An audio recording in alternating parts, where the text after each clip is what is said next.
Hey, I'm Robert with Mountain America's Financial Education Team, and I'm excited to be here with you today to talk a little bit about some introduction to investing.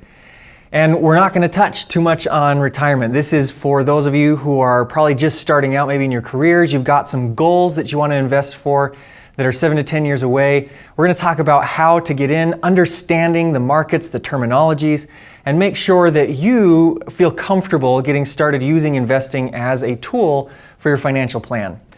To start out with, I do need to clarify, I am not a financial advisor. I'm not licensed to give specific investment advice, so this is just for general understanding and making sure that you're comfortable with all the acronyms, the terms, the different things that sometimes you hear sometimes when people are trying to sell you a product. We'll make sure that you know how to deal with all of those things.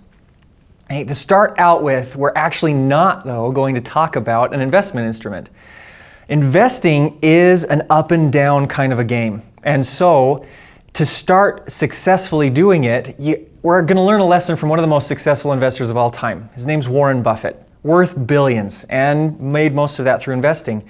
And he clarifies that to do so successfully, and even honestly any other kind of personal financial behavior like budgeting or planning, you don't need a stratospheric IQ or unusual insights. That second half of the quote is what's key. What's needed is a sound intellectual framework for making decisions. And actually, most of us have that in place. We've read books, we've gone to school, we've talked to parents or to other people who have gone through financial difficulties or successes before. We know the idea to buy low, sell high, don't spend more than you make, having a budget's a good idea. But where we tend to struggle is having that ability to keep the emotions from corroding that framework, especially when we're investing and we see things go down and we think we're losing money, or go up and we get really excited and now we want to spend all over the place. And so today we're going to focus on that, making sure that we've got the framework down, but also preventing emotions from corroding that framework. To do that, we're going to talk about how to clarify our goals and make sure our mindset fits that goal pathway. We're going to then make sure that we can understand the different instruments involved in investing, the different accounts as well as the tools that you use and that your money's actually invested in. We're going to make sure that you understand the difference between risk and volatility and how they interact through time. We're going to understand the different accounts that come into play and have just a quick definition of an understanding of fees to make sure you know what you're looking for to be successful. So to start with, creating clear goals and mindsets. Oftentimes when you talk about investing, you hear a lot about ROI, returns on investment. And usually people are talking about the percent that you get. I got a 10% ROI, I got an 8% ROI, a 6%, whatever it might be. What happens is that if you get too caught up in the percentage, you can start to take on more risk or put other goals that you might have in jeopardy. So when we talk about returns on investment, what we're actually talking about is a focus on what we call goal-weighted ROI. What happens is if you start with the things that are most meaningful to you, if you start with your goals, if you start with your values, and we'll get into this in more detail here in just a second, now you're seeking just for the return that you need to accomplish what's meaningful. And you're only taking on enough risk to get there. And because of that, when you do accomplish your goal, you're getting 100% return on that investment. If you think about it, if I accomplish my goal, 100%. That's the way things work. If you're getting into this kind of a mindset where we're focused more on goal-weighted risk and returns, this helps you in those situations where your brain starts to get in your way. And this is why we've got to understand this before we really get into the actual investing of our own money. Our brain is where a lot of these emotions come from that can get us in trouble. And the reason it leads to that trouble is because as complex as the brain is, it actually simplifies our experience in a number of different ways. And one of those is the way that we label our experiences. Our brain labels what we go through on a day-to-day basis as either a threatening situation or a rewarding situation. And depending on our life context and experience, we can go further and further down the threat rabbit hole or further and further down the reward rabbit hole.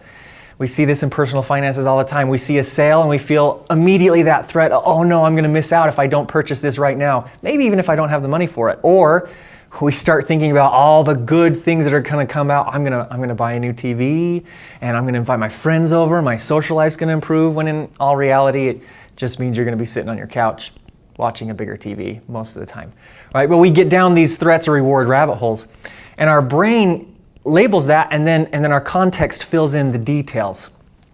This isn't too much of a problem, except for this is coupled with the way our brain also then makes decisions in those moments. When we feel threatened, we typically have to make a decision. That's where this fight or flight method comes in. We have an emotional decision-making part of our brain that operates much more quickly than the rational thinking part. These emotions are the knee-jerk reactions, the immediate feelings that come with any situation. And investing in particular, these emotions can be high. But it's hard because if the market is generally out of our individual control, right? It involves economies of the world and nation, as well as local economies and businesses. We can't control it. And so what tends to happen is if we feel threatened, our emotions kick in, and that fight or flight, our only real option is to fly. And that's why we end up selling low and buying high.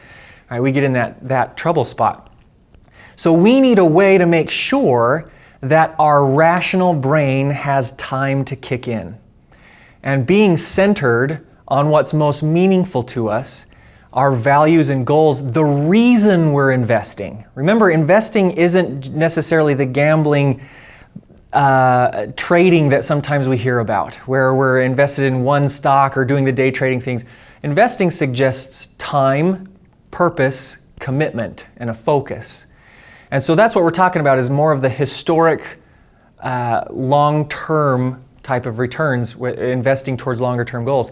And if you can get your core values and purpose behind why you're doing that in place, now you're going to be able, in those emotional situations, to be able to put that moment in a larger scale. We call this the alignment model. You start with your values. And when we say values, not just things that you know have worth. Like, yeah, I value a home and I want to save for that, and maybe investing can help me get a bigger down payment in 7 to 10 years. Homes have value, but why do they have value? That's what we're talking about when we have values. Is it because you value family? Is it because you value money and asset growth? There's the motivating whys is where you start. From there, it becomes clear as to what goals get you to accomplish those types of values. And that begins to clarify your behavior. And that is as individualized as anybody that's listening to me. There are millions and millions of financial plans for the millions and millions of individuals based on their values, their goals, and therefore their dictated behavior. What this does is this allows you to tie every financial behavior to something that's meaningful to you. That's what gets you out of the emotions of the moment, is putting that moment into that greater meaningful context. So you start with that. Let's say you value family, and now you've got some of these goals that are, I want to provide school clothes for myself, for my kids, whatever it might be, work clothes, buy a home. We want to go on vacations. As you list all of your values, maybe your top 4 or 5 in particular, you can start to see which one of these goals connect with multiple values, and you can start to see their importance, and that's what starts to dictate your financial behavior. You realize, clothes isn't as important to us as family experiences and vacations. So we are going to shop at Savers in order to make sure that we've got extra money to go on trips each year. It helps you begin to organize things and even make some of those difficult decisions. For example, how often do I eat out? Well, if I value variety of experience and family time, and we find that eating out helps calm the kids and we don't have to do dishes and we can connect better, then maybe that becomes part of your plan. So this is that process of really creating a way to make sure that our momentary emotions don't corrode our overarching framework when we get into investing. So with that clarity, now let's dive into understanding the actual investing instruments, because there are a ton of terms: stocks, bonds, cash equivalents, annuities, IRAs, 401ks. What the heck does all that mean? There are differences between the types of accounts and the actual instruments. So we're going to start with the instruments.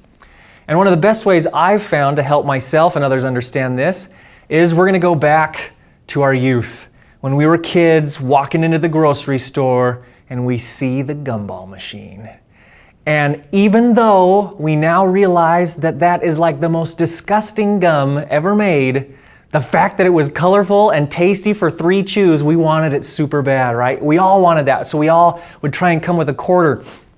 So going back to thinking about that, stocks, bonds, investments are very similar to this.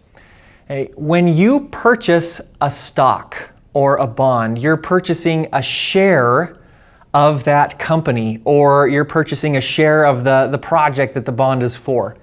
In essence, you're purchasing something tangible.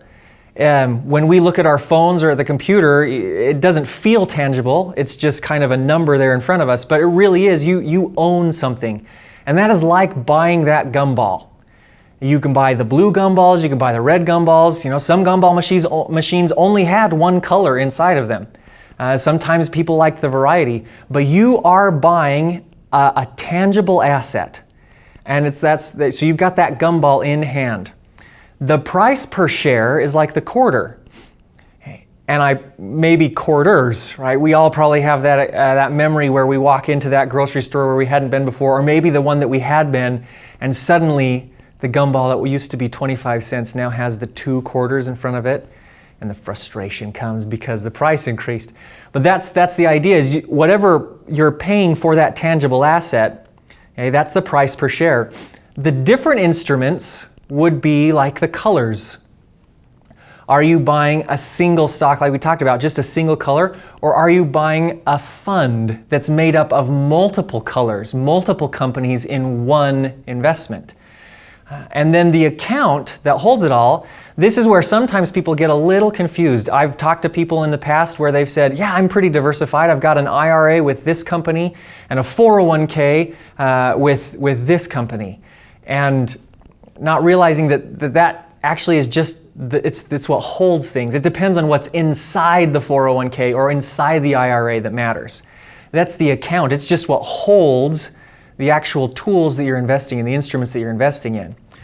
So when we take a look at this, if you've got a 401k at work, or if you've got an IRA, or if you've got what's called a brokerage account, which isn't connected to retirement and allows you to invest and withdraw at any time, just like making income, within that is where you then purchase and invest in these different instruments. For example, individual stocks.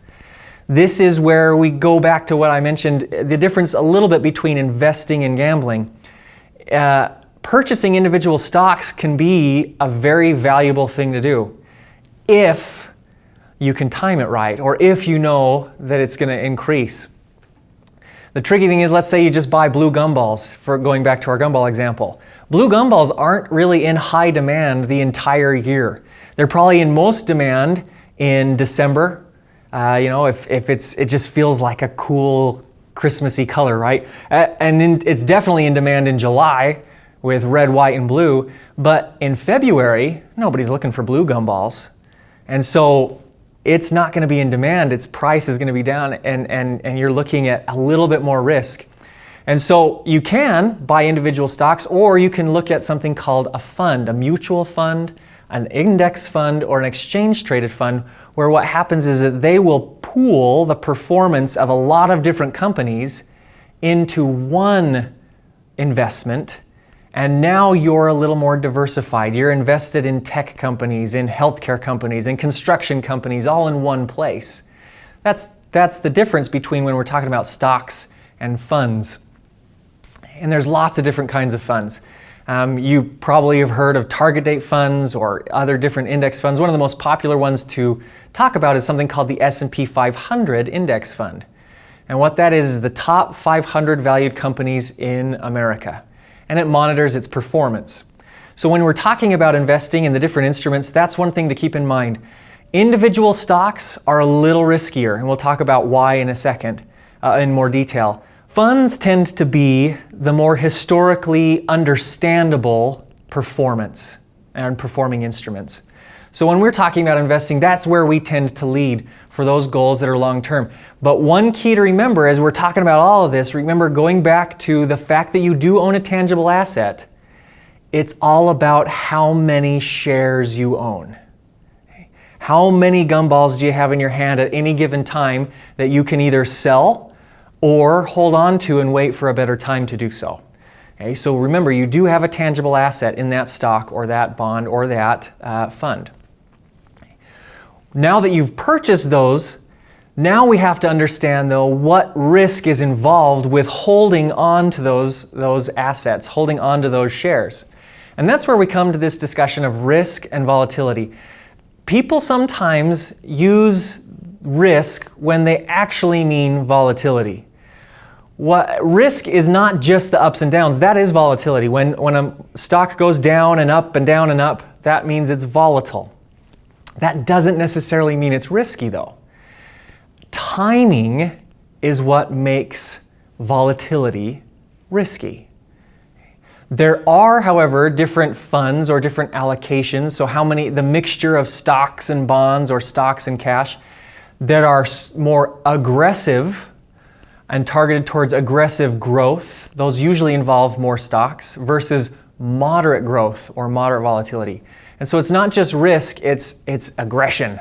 It's how fast do we want to try and grow, and knowing that the potential for fast growth also brings the potential for fast loss. So it's a little bit of a trade-off.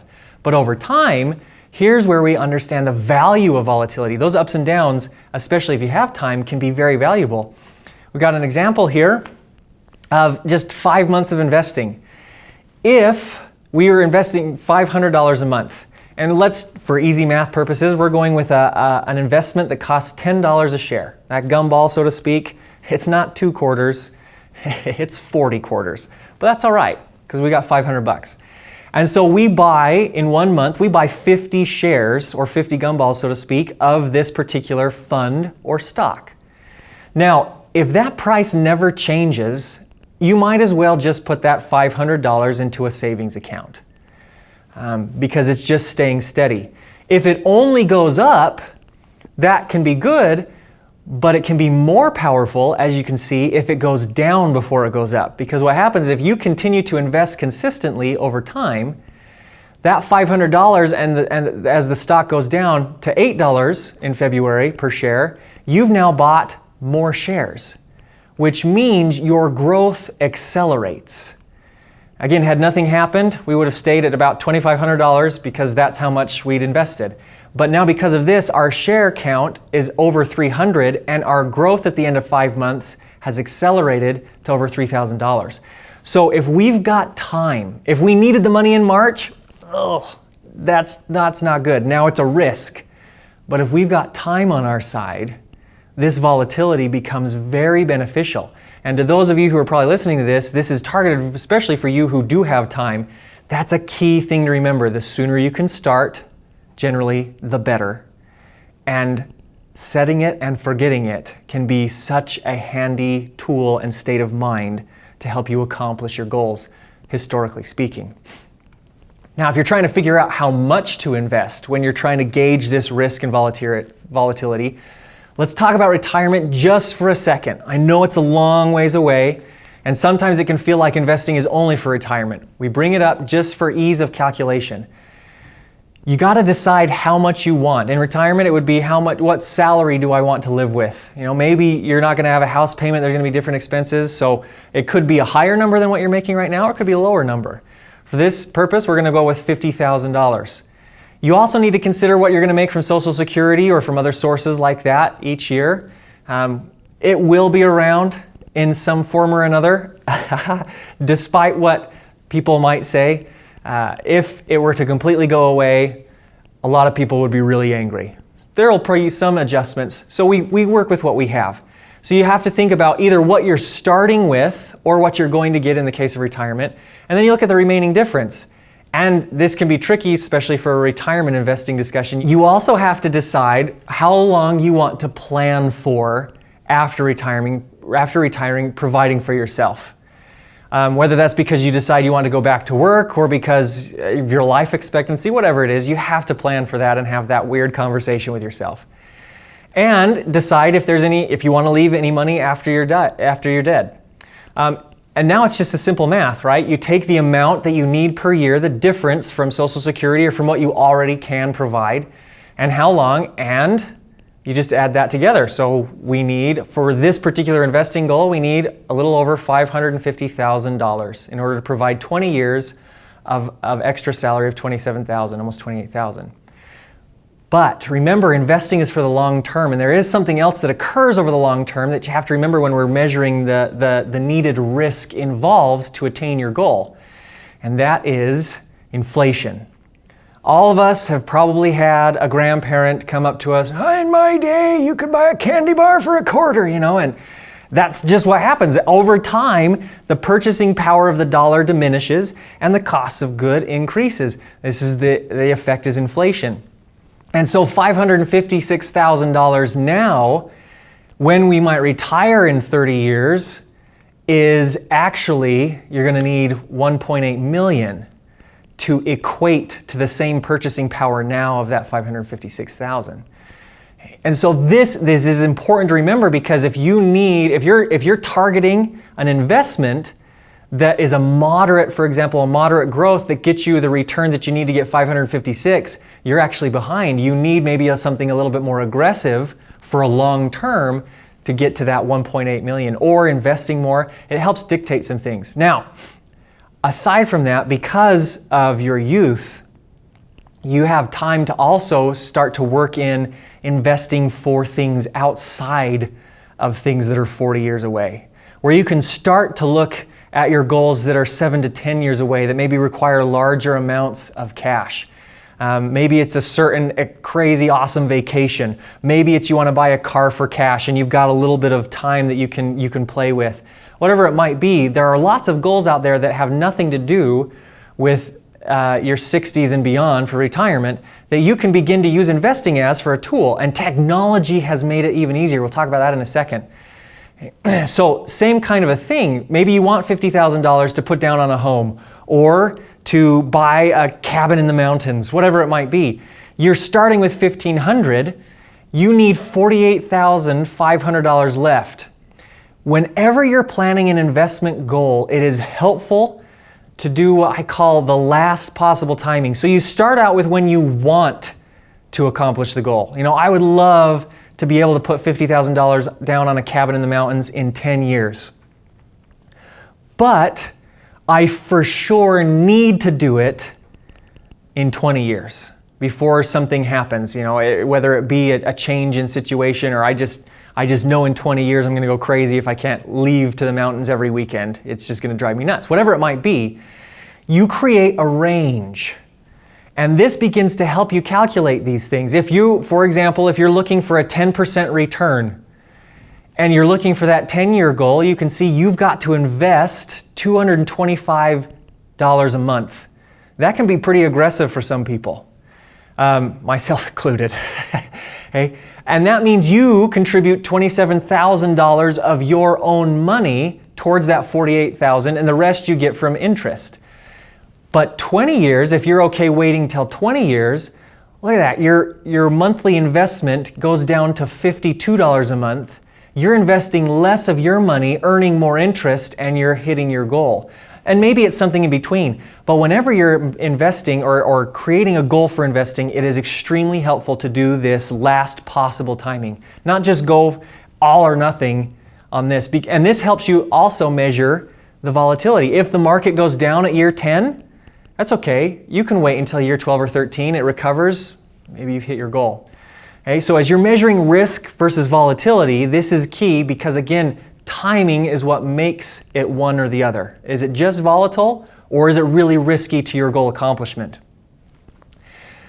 History has shown, especially when you look at those funds, those diversified investments, that the longer you have money in a market, the safer it is. It beats out inflation. The likelihood of a positive return increases dramatically. If you're doing the day trading, you're looking at almost a 50-50 split of getting a profitable return. If you've got a 20-year investment, it's a 97% likelihood that you will get a positive return on your money. Setting and forgetting. So, start as soon as you can is some great advice. Like I said, I'm not licensed to give specific advice. So historically speaking, starting as soon as you can is a fantastic idea. You look at this, there are two almost equivalent investments The only difference is that one invested for 30, maybe they started sooner, maybe they had to work a little later, whatever it might be. One started a little later. The difference in 10 years longer of the same type of return is almost 3 times the amount of growth. So starting as soon as you can be one of the greatest tools for your investment goals, whether it be for retirement or whether it be for something that's even 7 to 10 years or more away. I will also throw out there, if you are working for a company that allows or that offers a matching program for a simple IRA or a 401k or a 403b, history would strongly suggest that taking that match is one of the best financial decisions that you can make. Nowhere else can you get a guaranteed 100% return or 80% return, depending on the company, on your investment. And look at what happens. Same investment, 30 years, but with that match, you've now doubled your money again with somebody else's money. It can be one of the best things that you could do for your long-term investing goals. Now, to kind of wrap things up, let's make sure we understand our different investment accounts. We're going to go back to another analogy. We covered stocks, bonds, funds, cash equivalents. Those are the tangible assets that you're purchasing. The investment accounts is where all of that is housed. And really what it means is the different designations, the different lettering, IRA, 401k, 403b, those are part of the Internal Revenue Code. It's the way the IRS knows how to handle the money for tax purposes. So we go back to an analogy. It's these accounts, a 401k or an IRA, it's kind of like a parking lot. You're parking in lot 401k and you're in this particular spot. The funds are the different parking spots. You get to choose where you park your car within that account. There's lots of different options. But that's ultimately what it is when you're looking at these different accounts. It's what's allowed to contribute to it, when you're allowed to take it out, and it's within there that you're actually purchasing funds and determining how diversified you are in that. Now, one other term you're going to hear is Roth versus traditional 401ks or IRAs. Again, this is a tax thing.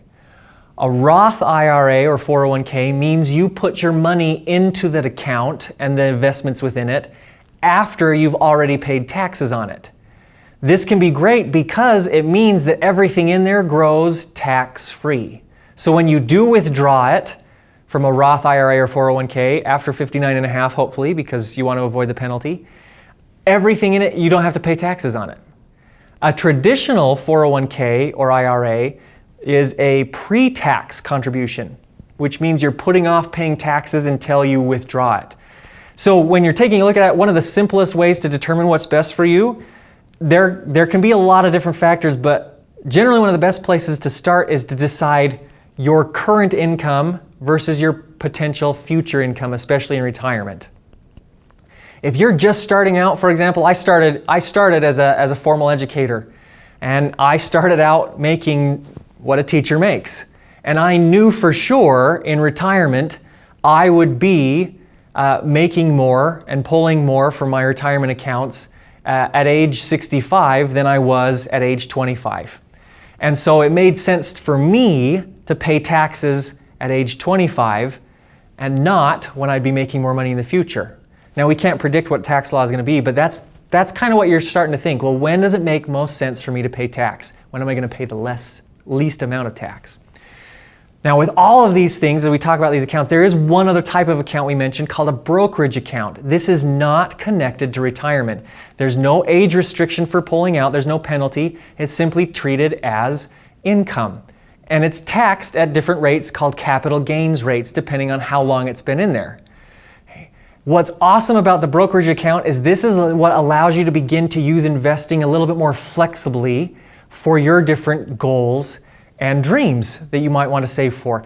Technology has enabled us to invest in a brokerage account with only a few pennies or $1. You've probably heard of some of these apps: Betterment, Acorns, Robinhood, Stash, Wealthfront.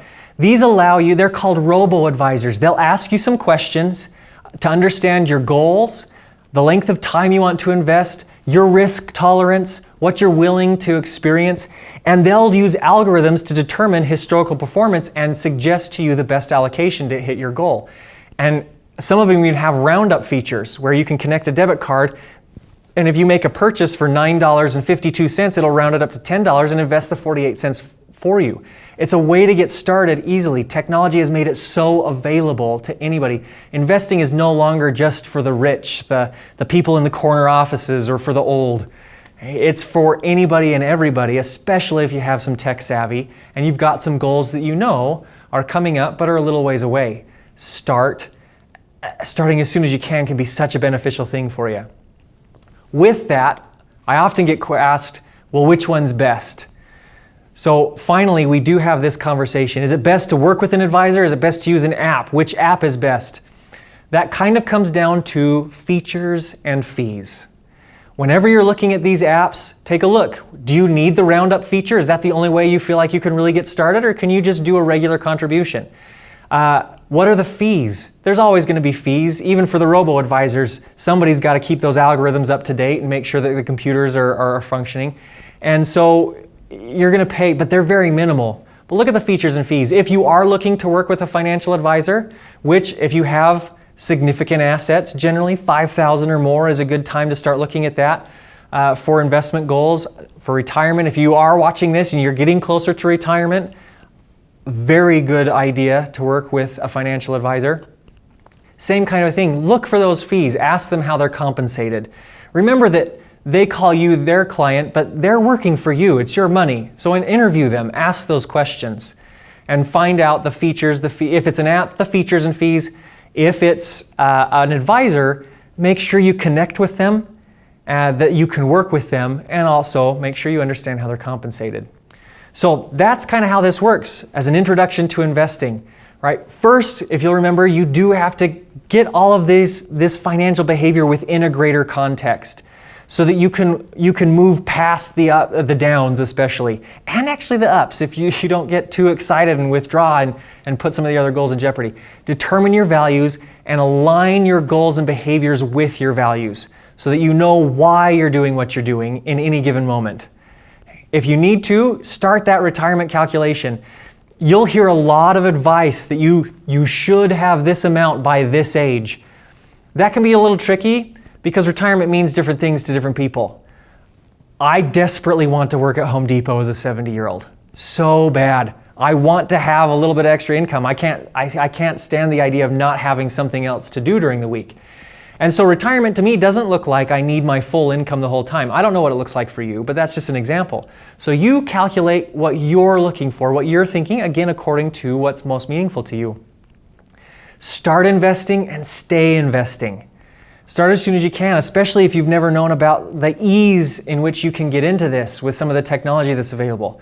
If you haven't, contact your HR department. Utilize your company 401k match. If you don't even know, for sure find out about it.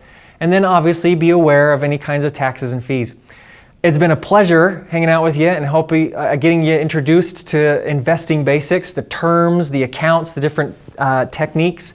If you've got any other questions, macu.com is a great place to visit, and feel free to reach out to our financial education team anytime and we can point you in the right direction. Thanks for joining us. See ya.